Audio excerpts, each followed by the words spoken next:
Hi hello నమస్తే welcome to our special program. నవ్వెందుకు ఈ జీవితం, నవ్వొక్కటేరా శాశ్వతం అన్నట్లుగా బ్రహ్మానందం నవ్వులు పోయిస్తూ ఉంటారు. ఈ నవ్వుల రాజు పుట్టినరోజు ఫిబ్రవరి 1న. ఈ సందర్భంగా బ్రహ్మానందంకు విషెస్ చెప్తూ ఆయన నవ్వుల నావలో కాసేపు విహరిద్దాం. బ్రహ్మానందం తెరపై కనిపిస్తే చాలు నవ్వులు నాట్యం చేయాల్సిందే. ఆయన ఏం చేసినా జనానికి ఆనందమే. అసలు ఆయన నవ్వించనిది ఎప్పుడు అన్న అనుమానం కలుగుతూ ఉంటుంది. బ్రహ్మానందం కామెడీతోనే కలెక్షన్ల వర్షం కురిసిన సందర్భాలు బోలెడున్నాయి. బ్రహ్మానందం పేరు టైటిల్స్ లో చూసి జనం మురిసిపోతూ ఈలలేసి గోల చేసేవారు. అంతలా అలరించిన హాస్యనటుడు ఈ మధ్య కాలంలో మరొకరు కానరాలేదంటే అతిశయోక్తి కాదు. అందుకే ఆయన ముఖం చూసి వారెవ్వా ఏమి ఫేసు, అచ్చు హీరోలా ఉంది బాసు అన్నారు జనం. ఈ తరంలో ఎంతో మంది కమెడియన్స్ ఇటు బుల్లితెరపైన అటు వెండితెరపైన హాస్యంతో అలరించే ప్రయత్నం చేస్తున్నారు. అలాంటి వారందరికీ బ్రహ్మానందం కామెడీ ఓ టానిక్ లాంటిది. ఆయనను తలుచుకుని కెమెరా ముందుకు పోతున్నామని ఎందరో కమెడియన్స్ చెప్పుకుంటున్నారు. దీనిని బట్టే బ్రహ్మానందం కామెడీ టానిక్ పవర్ ఏంటో ఇట్టే తెలిసిపోతోంది.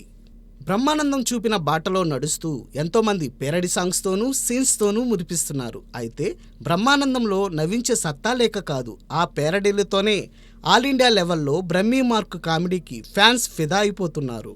బ్రహ్మానందంకు ఆల్ ఇండియా లెవెల్లో ఫ్యాన్స్ ఉన్నారు. ఈ మాట చెబితే అతిశయోక్తిగా ఉంటుంది, కానీ ఉత్తరాదిన సైతం బ్రహ్మానందం కామెడీ పేరడీ చూసి నవ్వుకునేవారెందరో. హిందీ అనువాద చిత్రాల్లోనే బ్రహ్మానందం అక్కడి జనానికి కితకితలు పెట్టేస్తున్నారు. ఒరిజినల్గా బ్రహ్మీ కామెడీతో హిందీ సినిమాలు రూపొంది ఉంటే ఎలా ఉండేదో మరి. బ్రహ్మానందం కోసమే జనాలు సినిమా థియేటర్లకు వెళ్లిన సందర్భాలున్నాయి. ఆయన నటించిన సినిమాల టాక్తో సంబంధం లేకుండా బ్రహ్మీ ఉంటే చాలు, పెట్టిన టికెట్కు తగ్గ ఎంటర్టైన్మెంట్ లభిస్తుందని భావించేవారు. ఆయన నటించిన చిత్రాల జయాపజయాలతోనూ జనానికి సంబంధం ఉండదు. ఇప్పటికీ యూట్యూబ్లో బ్రహ్మీ కామెడీ టానిక్ సేవిస్తూ ఎందరో ఆరోగ్యం పొందుతున్నారు. ఏ ముహూర్తాన బ్రహ్మదేవుడు బ్రహ్మానందం సృష్టించారో, ఏ సమయాన ఆయన కన్నవారు ఆ పేరు పెట్టారో కానీ జనానికి బ్రహ్మానందం పంచుతున్నారు మన బ్రహ్మానందం. చిన్నతనం నుంచి చుట్టూ ఉన్నవారిని నవ్విస్తూ సాగారు బ్రహ్మానందం. నాటి నుండి నేటి దాకా ఆ నవ్వుల నావ సాగుతూనే ఉంది. బ్రహ్మానందం కామెడీకి జనం జై కొట్టడమే కాదు, ప్రభుత్వ అవార్డులు నడుచుకుంటూ వచ్చాయి. బ్రహ్మీ కామెడీకి ప్రేక్షకులు బ్రహ్మరథం పట్టారు. ఆ ముచ్చట్లు తలుచుకున్నా కితకితలు పెడతాయి. బ్రహ్మానందం నవ్వులు పూయిస్తూనే చదువు సాగించారు. లెక్చరర్గా మారాక కూడా ఆయన తీరు మారలేదు. ఆ నవ్వుల సుగంధాల సువాసనలు అలా అలా హాస్యబ్రహ్మ జంధ్యాల దాకా చేరాయి. ఆయన తెరకెక్కించిన సత్యాగ్రహంలో తొలిసారి తెరపై కనిపించారు బ్రహ్మానందం. ఆపై జంధ్యాల సినిమాలతోనే బ్రహ్మానందంకు గుర్తింపు లభించింది. బ్రహ్మానందంలోని కామెడీ పంచ్ చూసి కితకితలకు గురైన వారెందరో. బ్రహ్మానందంకు తగిన అవకాశాలు కల్పించి వారు ఆనందించి ప్రేక్షక లోకాన్ని నవ్వుల వానలో తడిసిపోయేలా చేశారు సినీ జనం. రామ్ గోపాల్ వర్మ నిర్మాతగా తొలి చిత్రం మణి. ఆ సినిమాతోనే బెస్ట్ కమెడియన్గా బ్రహ్మానందంకు తొలి నంది అవార్డు లభించడము విశేషమే. రామ్ గోపాల్ వర్మ తెరకెక్కించిన అనగనగా ఒక రోజుతోనే బ్రహ్మానందంకు ఉత్తమ హాస్య నటునిగా రెండో నంది అవార్డు లభించడము మరపురాని అంశమే. రాము బ్రహ్మానందం కాంబోలో పూసిన నవ్వుల సువాసనలు మరింతగా జనాన్ని ఆకట్టుకునేవి. మాటలతో మత్తు చెల్లి నవ్వించే బ్రహ్మానందం ఒక్క మాట కూడా మాట్లాడకుండా వినోదంలో అలరించిన తీరును గుర్తు చేసుకుంటే చాలు, పొట్టలు చెక్కలు కావాల్సిందే. ఆ సినిమా కూడా బ్రహ్మానందంకు నందిని సంపాదించి పెట్టింది. శ్రీను వైట్ల వంటి దర్శకులు బ్రహ్మానందం కామెడీతోనే కావలసిన హిట్టు పట్టేశారు. నిర్మాతలకు కావలసినన్ని కాసులు వచ్చేలా చేశారు. ఆపై కూడా బ్రహ్మానందం హాస్యంతో శ్రీను వైట్ల అనేక మార్లు పరమానందం పంచారు. బ్రహ్మానందం కామెడీకి 5 సార్లు నందులు ఆయన ఇంటికి నడుచుకుంటూ వచ్చాయి.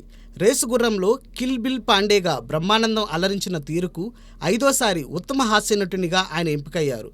బ్రహ్మీ కామెడీతోనే రేసుగుర్రం బాక్సాఫీస్ వద్ద భలేగా పరుగు తీసింది. హాస్య నటునిగా అవార్డులు రివార్డులు అందుకోవడమే కాదు, రికార్డులు బద్దలు చేశారు ఆయన. 1000కి పైగా చిత్రాలతో నవ్వులతో నర్తనం చేసి గిన్నిస్ బుక్ లో చోటు సంపాదించారు బ్రహ్మానందం. బ్రహ్మానందం హాస్యంతోనే కాదు, సహాయ నటునిగాను మురిపించిన సందర్భాలున్నాయి. కరుణ రసంతోనూ ఆకట్టుకున్న సన్నివేశాలు ఉన్నాయి. వాటిని తలచుకున్నా ఆయన అభినయ పర్వంలో అన్ని పేజీలు నవ్వులతో నిండలేదని తెలిసిపోతుంది. తెలుగు చిత్రసీమలో నవ్వులతో అలరించిన హాస్య నటరత్నలు ఎందరో ఉన్నారు. అయితే వారిలో అత్యధిక కాలం నెట్టుకొచ్చిన వారు కొందరే. అలాంటి వారిలో బ్రహ్మానందం స్థానం ప్రత్యేకమైనది. 1000కి పైగా చిత్రాలలో కామెడీ పండించి ఈనాటికి అలరిస్తున్న నటునిగా ఆయన గిన్నిస్ బుక్లో చోటు సంపాదించారు. ఆ ఘనత సాధించిన తరువాత కూడా బ్రహ్మానందం నవ్వుల కోసమే యూట్యూబ్ను సెర్చ్ చేశారెందరో. వారందరికీ బ్రహ్మి కామెడీ టానిక్ ఆరోగ్యం పంచిందనే చెప్పాలి. ఒకానొక సమయంలో టాలీవుడ్ టాప్ స్టార్స్ అందరి చిత్రాలలోనూ బ్రహ్మానందం కామెడీ కబడ్డీ ఆడేసింది. వారి చిత్రాలు కనకవర్షం కురిపించడంలో బ్రహ్మి హాస్యానికి సైతం ప్రత్యేక పాత్ర ఉందని చెప్పవచ్చు. బ్రహ్మానందం కాసేపు కనిపించినా చాలు అనుకునేవారు తమ చిత్రాలలో ఆయనను నటింపచేస్తున్నారు. నవతరం కథానాయకుల సినిమాల్లో బ్రహ్మానందం కొన్ని క్షణాల పాటే తలుక్కుమన్న సదరు చిత్రాలు వసూళ్ల వర్షాలు కురిపించిన సందర్భాలున్నాయి. ఆయన కొందరికి ఓ సెంటిమెంట్ కూడాను. నవతరం ప్రేక్షకులు సైతం బ్రహ్మానందం కామెడీకి అడిక్ట్ అయిపోయారు. బ్రహ్మానందం హాస్య సన్నివేశాలు చూస్తూ ఆరోగ్యం పొందుతున్నారు. నవ్వు 400 చేటు అనే మాటను మరచి నవ్వు 400 విధాల గ్రేటు అనే మాట నేర్చారు. అంతలా న్యూ జనరేషన్కు బ్రహ్మి కామెడీ కనెక్ట్ అయింది. బ్రహ్మానందం కేవలం నటుడే కాదు, చిత్రకారుడు కూడా. ఆయనలోని చిత్రకళను పాండమిక్లో బహిర్గతం చేశారు బ్రహ్మానందం. చిత్రలేఖనంలోనూ భలా అనిపించారు బ్రహ్మి.